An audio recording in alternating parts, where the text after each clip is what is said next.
Frock छोड़ो जल्दी। यहाँ पर तो डेज़ी का रोज़ का हो गया है कि सहरी के टाइम पे इसने उठना है और हम लोगों को ना तंग करना है, हमारे साथ में रोज़ा रखना और दिन भर फिर सोते रहने का है।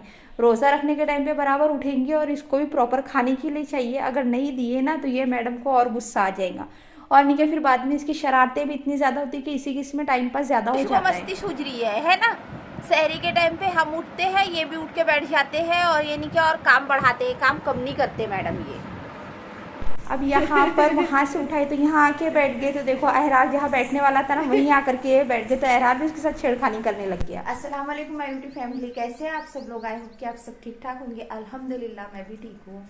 आपको आज का दूसरा रोज़ा बहुत बहुत मुबारक हो। और यहाँ पर क्या मैंने इन सबको निकाल करके रखी हूँ। और आज ना काम मतलब मैंने क्या करी, मेरा यही होता है कि फजर की नमाज वगैरह पढ़ती हूँ, उसके बाद सो जाती हूँ, फिर आराम से उठती हूँ।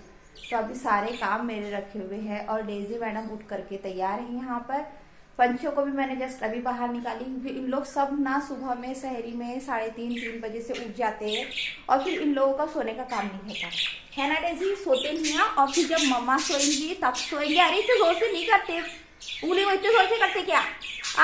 इतने जोर से करते वो देखा है। अब इसका खेल शुरू हो गया। इसको ऐसा ही है, इसको इतना खेल रहता है ना, बिल्कुल बैठो मत इसके पास में, बैठे थोड़ा सा क्या नहीं इसको। तो अंदर में ना बर्तन वगैरह सब कुछ रखे हुए हैं। अरे डेजी रुक बेटा, वो काम है। तो बर्तन वगैरह पहले धोती हूँ, उसके बाद में इफ्तारी का क्या बनाने का है वो देखती हूँ, क्योंकि अभी आज मैंने कुछ भी डिसाइड करी नहीं कि मुझे क्या बनाना है करके। क्योंकि मैंने सोची हूँ एक दिन मतलब थोड़ा सा हेवी, तो एक दिन थोड़ा सा लाइट इस तरीके का बनाऊंगी करके इफ्तार में, क्योंकि बहुत ज़्यादा फिर नहीं क्या काम हो जाता है। डेली डेली अगर हेवी बनाओ तो उतना पूरा टाइम हमारा बनाने में चले जाता है। इस वजह से एक दिन थोड़ा सा रिलीफ और एक दिन थोड़ा सा ना हेवी वाला काम। तो ये देखिए इसने उंगली पर मेरे निशान मार दी अपने पंजे का। अब जलन हो रही है मुझे यहाँ पे।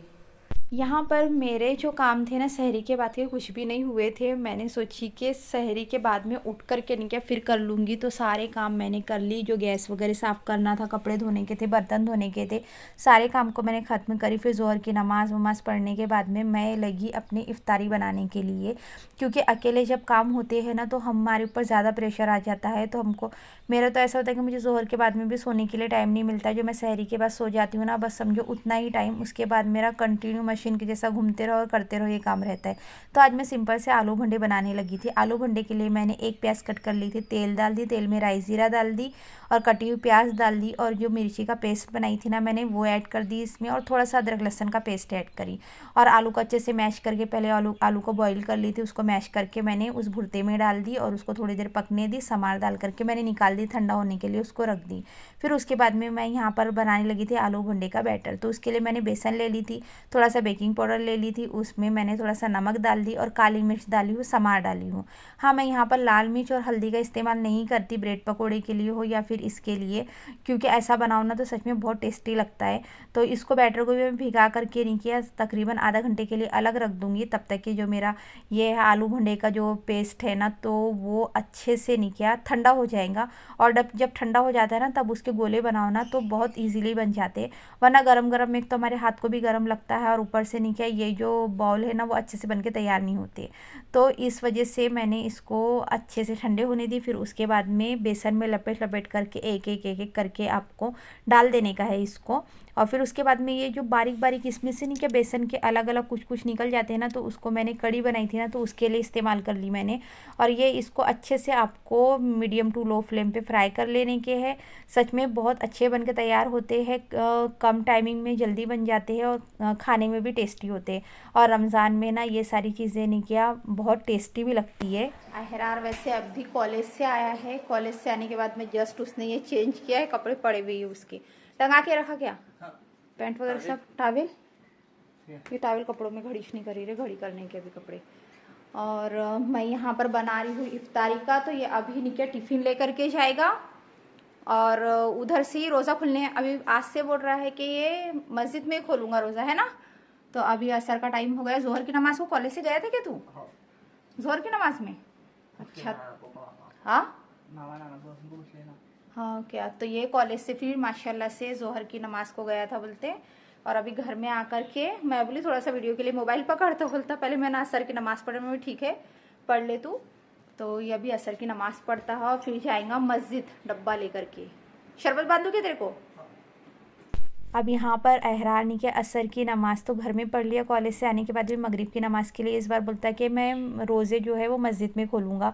और ये मस्जिद में चले जाएगा तो मेरे को पता है अकेले रोज़ा इफ़्तार करना पड़ेगा। तो इसका ऐसा हो रहा था कि हर बार नहीं के घर पे ही इफ़्तार करता है, पर पता नहीं इस बार क्या हुआ है, तो बोलता है कि मैं मस्जिद में करूँगा। क्योंकि इफ़्तार यहाँ पर करता था, मगरिब की नमाज़ भी घर में पढ़ता था, असर और ज़ोहर अम्मी के घर की तरफ से पढ़ के आता था। और फिर उसके बाद में कॉलेज से ज़ोहर की नमाज़ को चले गया था वो। फिर उसके बाद में कैसा करता था, ईशा की नमाज़ के थोड़ी देर पहले जाता था, इफ्तार वगैरह करने के बाद में मगरिब की नमाज़ पढ़ने के बाद में फिर उधर जाता था, फिर तरावी पढ़ के आता था। लेकिन इस बार इसने ऐसा नहीं किया है कि बोलता अब मैं सीधा उधर से तरावी पढ़ के ही घर को आया करूँगा। और वो चले गए अपना टिफ़िन लेके। मैंने अम्मी के घर का भी टिफ़िन भिजा दिया, हरार का भी टिफ़िन दे दिया और मस्जिद के लिए दे दी। फिर उसके बाद में मुझे यहाँ पर जो किचन में सारा पसारे हो चुके थे ना, उनको भी साफ़ करने के थे। तो जो मैंने भजिए बनाई थी और ये आलू भुंडे बनाई थी, तो इसका कैसा थोड़ा सा पेस्ट हमारे गैस पे गिर जाता है, तो वो गर्म मतलब जब तुरंत का होता है ना तो निकाल लो तो अच्छा हो जाता है। तो मैंने नहीं कि चम्मच से इसको खुरद करके निकाल ली और गैस वगैरह अच्छा परफेक्टली पूरा साफ़ करके रख दी कि अब थोड़ी देर में असर की नमाज वमाज तो पढ़ ली थी मैंने। फिर थोड़ी देर में मगरिब का टाइम होने वाला था, मैंने सोची चलो झाड़ू लगा देती हूँ। झाड़ू लगाने के बाद में मुझे याद आया कि डेज़ी चिल्ला रही है, उसको भूख लग गई, तो मैंने उसके लिए दूध और गोश्त लेकर के आ गई थी। उसने भी सहरी में खाई थी, फिर उसके बाद में भी खाई है उसने, लेकिन फिर भी ना उसको थोड़ी थोड़ी देर में, क्योंकि इतना सा तो खाती है वो, ज़्यादा खाती भी नहीं है, तो उसको थोड़ी थोड़ी देर में ना भूख लगते रहती है, ऐसा होता है इसका। तो मैंने यहाँ पर इसको डाल दी थी दूध, और जो गोश्त लेकर के आई थी ना एक साइड में मैंने गोश्त भी डाल दी। लेकिन ये मैडम को नहीं क्या गोश्त ही खाना था, दूध को इन्होंने मुँह नहीं लगाए। फिर थोड़ी देर के बाद में इनको याद आई कि अरे हाँ दूध भी रखा हुआ है, दूध भी हमको पीना है करके। तो फिर मैडम ने बाद में दूध ले लिए। और फिर उसके बाद में मुझे कपड़े उठाने का था, तो मैंने सोची कि चलो फटाफट से कपड़े उठा लेती हूँ, क्योंकि कपड़े अगर अभी नहीं उठाऊंगी तो फिर ठंडे पड़ जाएंगे। और कपड़े उठा करके मुझे घड़ी भी करना था, तो मैंने फटाफट से कर ली। तो रमज़ान में हमारे घर के काम के अलावा, सहरी इफ्तारी के अलावा जो हमारा डेली रूटीन रहता है रमज़ान का, वो मतलब डेली के जो काम रहते हैं ना वो हमारे होते ही रहते हैं। तो ये मेरा नहीं क्या रमज़ान का सहरी टू इफ्तार रूटीन था। आप लोगों के भी काम ऐसे ही होते हैं क्या? ऐसा नहीं कि हम लोग वीडियो बनाते हैं तो ये सारे काम नहीं करते, ये भी काम हमको करना पड़ता है। फ्रॉक छोड़ो जल्दी डेजी। अरे अरे अरे अरे अरे अरे अरे, ऐसा नहीं करते। और अब हो चुका था इफ्तार का टाइम, तो इफ्तार के लिए मैंने सब कुछ निकाल ली थी, और अकेले इफ्तार करना है तो फिर क्या करे, ऐसा वाला काम है। तो आई होप कि आप लोगों को मेरा जो आज का ये व्लॉग था पसंद आया होगा। और अगर आप लोगों ने ये रेसिपी ट्राई नहीं की होगी तो ज़रूर रेसिपी ट्राई करके देखिए। और दुआओं में हमें भी याद रखिए और हर किसी को दुआ में याद रखिए। और आप सभी को दूसरा रोज़ा बहुत बहुत मुबारक हो, इफ्तार सहरी मुबारक हो। मिलती हूँ आप लोगों से ऐसे अच्छे अच्छे वीडियो लेकर के, तब तक के लिए अल्लाह हाफिज़।